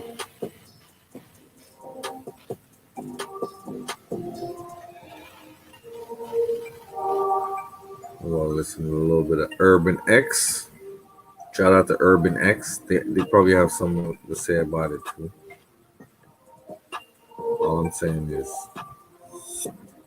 the original dude that they said killed Malcolm X. They said he died. He was from Jersey. He died. He was a pillar in the community. Blah blah blah. Blah. That's what was said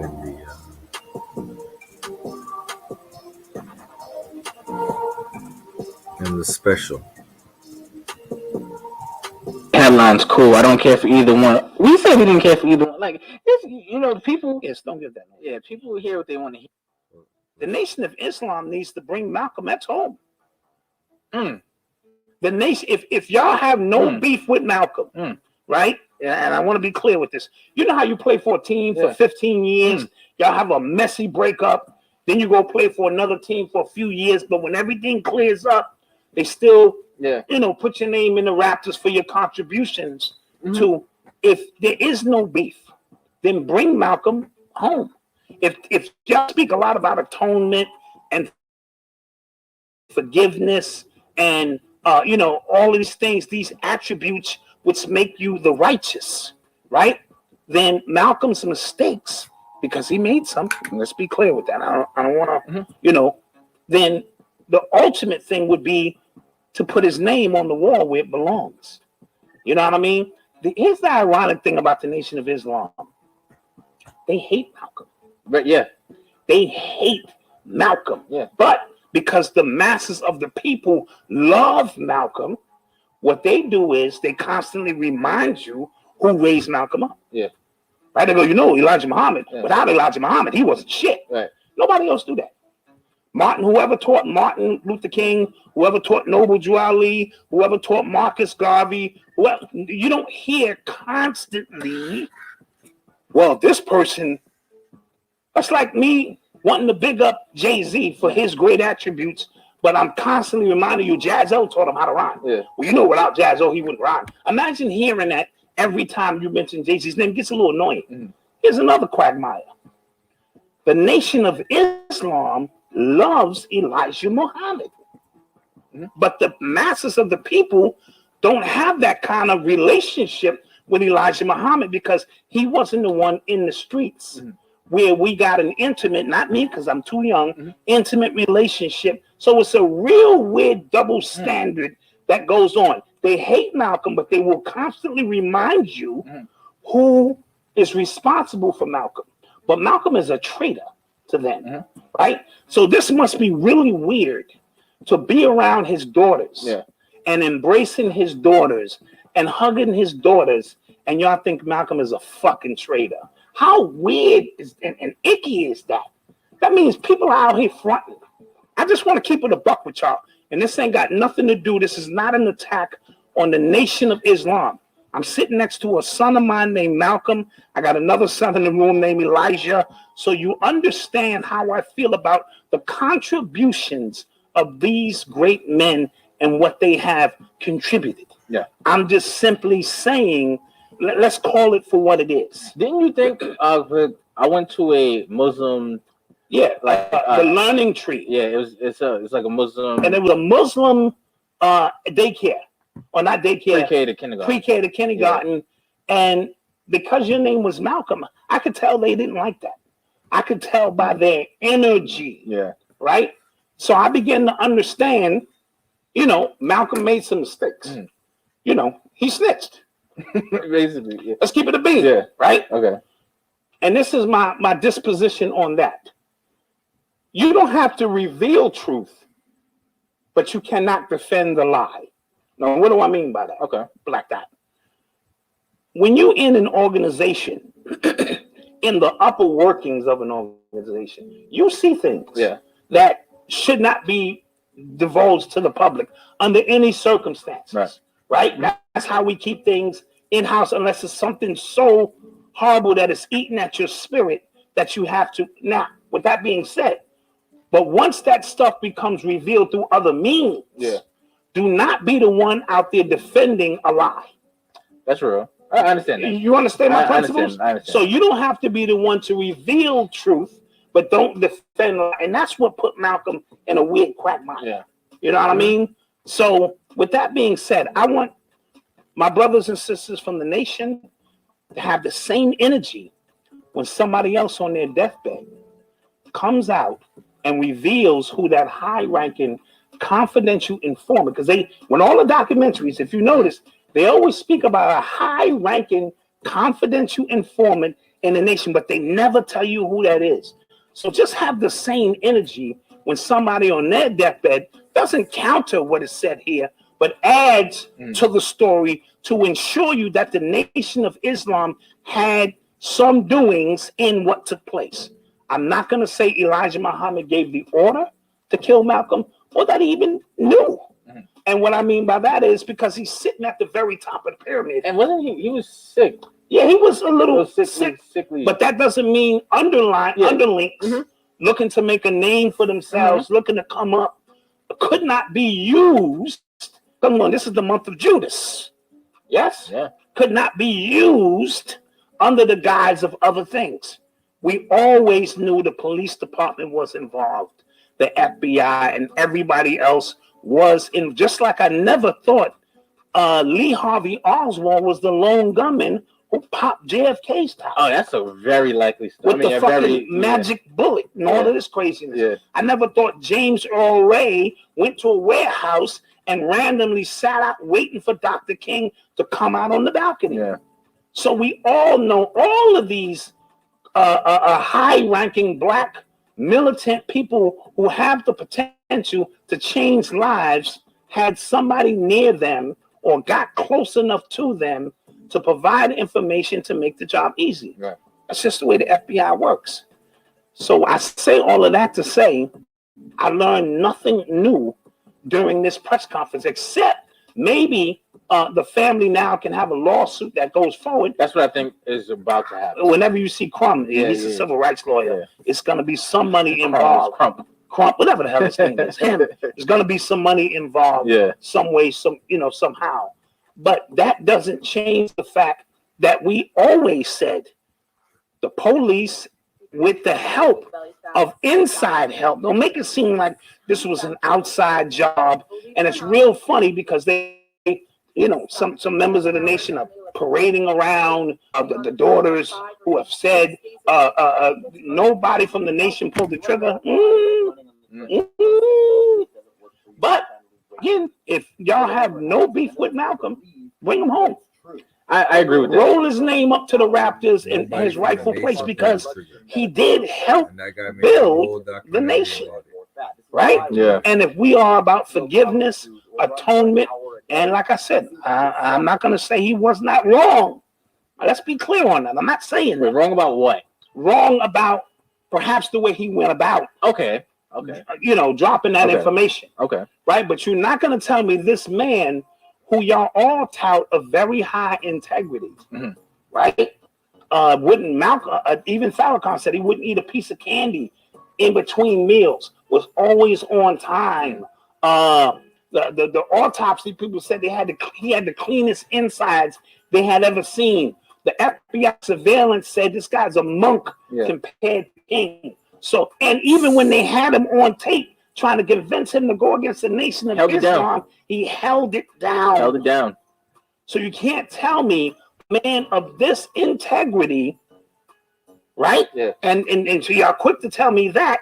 So either Elijah Muhammad raised the traitor, can't have it both ways. He's the product of Elijah, right? But he's also the product from a spiritual essence of Elijah Muhammad and all the work that he did. All right. So if you feel he made a mistake, raise his name to the Raptors. Bring his family in. They don't have to become Muslims if that's not the faith they practice and things of this nature. Bring them home. So that is my message to Minister Farrakhan, which I know he'll never get. Yeah.